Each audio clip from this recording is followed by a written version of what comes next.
안녕하십니까.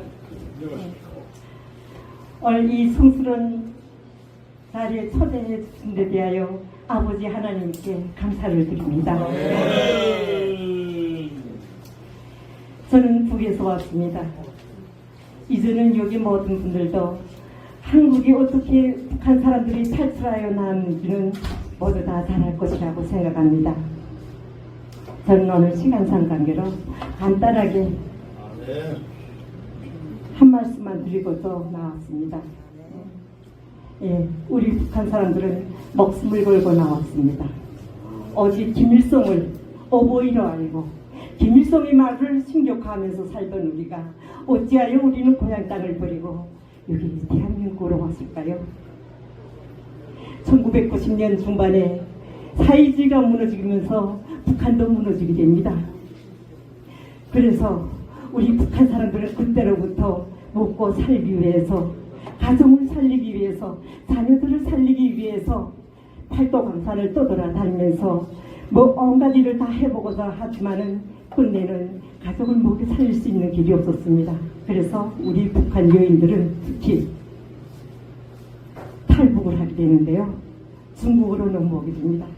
중국으로 고스란히 넘어왔을까요? 아니, 우리는 다 인신매매, 그때는 창피한 줄도 몰랐습니다. 인신매매가 어떤 것이라는지, 그곳으로 가야만 우리가 이 땅을, 그 북한 땅을 탈출할 수 있다는 오직 하나의 일념으로 우리는 목숨 걸고 중국으로 넘어왔고, 그런데 그것이 전함의 복으로 되었습니다. 중국 땅에 와서야 우리는 하나님의 품이라는 게 어떤 것이고 교회라는 것이 어떤 것인가를 그때부터 눈을 뜨기 시작합니다. 우리는 살아가면서 어렸을 때부터 고맙습니다, 감사합니다 이런 말을 서로 할 줄 몰랐습니다. 오직 한다는 것은 김일성께 아침에 눈을 뜨면 아버지 원수님 고맙습니다, 아버지 원수님 감사합니다, 이렇게 충성을 맹세하며 눈물을 흘렸지만 나를 낳아주신 부모님과 우리 피를 나는 형제들에게는 서로 고맙다는 인사를 이걸 할 줄 모르는 줄 알았습니다. 그런데 대한민국에 와서 제일 먼저 제가 느낀 것은 서로 만나면 감사합니다, 아유 고맙습니다.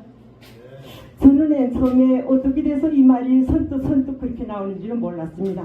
우리는 오직 김일성한테만 충성했던 것이 몸이 배어서 서로 우리 옆집에도 아침에 눈을 떠서 보면 감사해요, 잘 잤어요? 그런데 그것이 차츰차츰 이 땅에는 주님의 은혜가 가득히 있다는 것을 눈을 뜨게 되었습니다. 제가 이 하나님에 대해서 눈을 뜨게 된 것은 사실 중국에 와서부터였습니다. 중국에서 한국 회사가 운영하는 청도에서 제가 밥을 했는데요.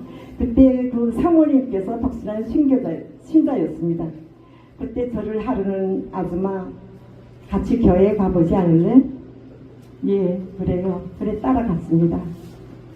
그런데 저는 그 교회에 앉자마자 처음 발을 딛는 교회인데 저는 하염없이 눈물을 흘리며 부르짖습니다. 아버지 하나님, 저는 하나님을 받으셨던 강병준이 외손입니다. 그런데 왜 우리 형제들은 이렇게 집 없이 길 없이 토비아처럼 흩날리며 살아야 합니까? 하나님, 저에게 우리 형제들에게 갈 것을 가르쳐 주시고 우리를 빛을 주셔서 저도 모르게 기도가 나왔습니다.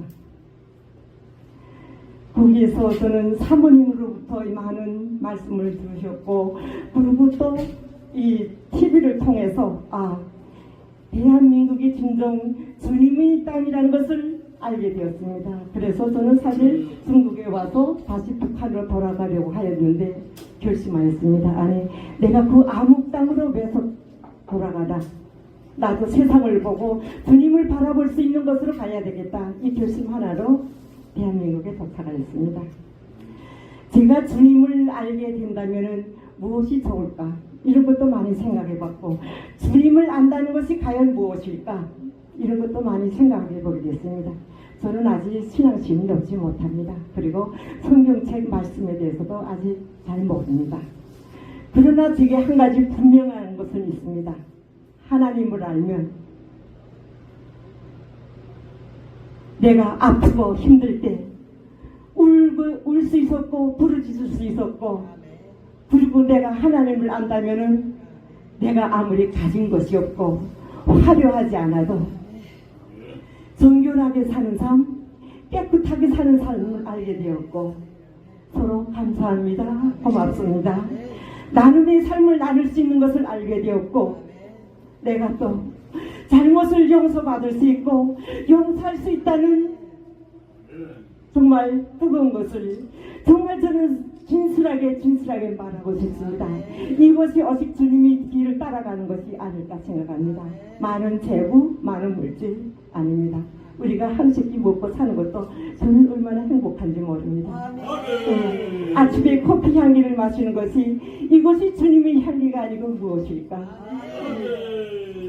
그래서 저는 사실 여기 대한민국에 와서 많이 아팠습니다. 수술도 10차례를 받고 3년 동안은 침상에서 일어나지 못했습니다. 그때 많은 교우분들, 성도분들이 찾아오셨는데, 그때 저는 이 기도가 무엇을 말해주는지 이것을 차츰차츰 깨닫게 되었습니다. 그래서 제가 아픔에서 일어나서 제일 먼저 한 것은 큰 그림이었습니다. 큰 그림을 제가 기도하는 모습을 그렸습니다. 제가 다른 큰 교회에 가서 간증을 할 때는 제가 그린 그림을 반드시 천에다가 직접 바느질로 쓸러왔기 때문에 그것을 가지고 다닙니다. 그래서 저는 주님만이 내가 살 길이고, 김일성이라는 이것이 오직 한간 호소하게 지나지 않았다는 것을, 김일성이란 그 자체가 주님의 흉내를 내지 않았는가 싶은 그런 정말 호감이 들었습니다. 그래서 저는 우리가 이렇게 복음의 말씀을 전하고 찬양의 노래를 높이 부르는 이 목소리가 저 북녘 땅에까지 전해져 우리 북한 형제들도 우리와 함께 주님의 빛을 따라 행복하게 살 수 있다면 얼마나 좋겠습니까? 저는 간절히 바랍니다. 우리만이 아닌 북한 동포들도 우리와 함께 주님의 자녀로 살아야 한다는 것을 절실히가 알아야 할 때가 왔다는 것을 저는 바라고 싶습니다. 그래서 총폭탄이 없는 주님의 말씀으로서 이 땅의 복음의 말씀으로서 남북을 해방하는, 통일하는, 그것이 우리 모두의 힘이 있다고 저는 말하고 싶습니다. 우리 모두 그날을 위하여 주님께 끊임없이 기도하며 서로 돕고 이끄는 마음만이, 서로 감사줄 아는 마음이 클 때만이 우리가 이러한 통일의 길을 갈 수 있고 앞으로 나아가 세계의 복음화로 나갈 수 있다는 것을 저는 소리 높이 외치고 싶습니다. 오늘의 간단한 감정을 통하여 여러분을 만나게 된 것을 저는 아주 감사하게 생각합니다. 고맙습니다.